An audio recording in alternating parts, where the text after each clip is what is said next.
يريدون أن يخرجوا من النار وما هم بخارجين منها ولهم عذاب مقيم. والسارق والسارقة فاقطعوا أيديهما جزاء بما كسبا نكالا من الله والله عزيز حكيم.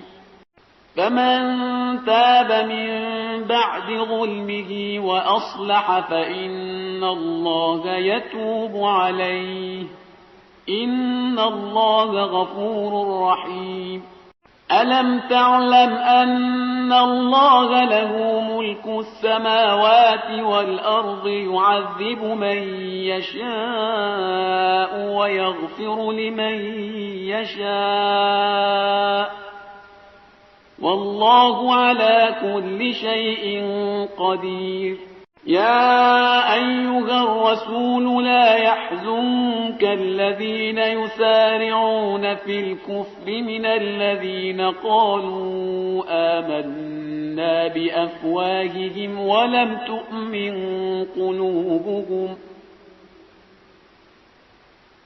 ومن الذين هادوا سماعون للكذب سماعون لقوم آخرين لم يأتوك يحرفون الكلم من بعد مواضعه يقولون إن أوتيتم هذا فخذوه وإن لم تؤتوه فاحذروا ومن يرد الله فتنته فلن تملك له من الله شيئا.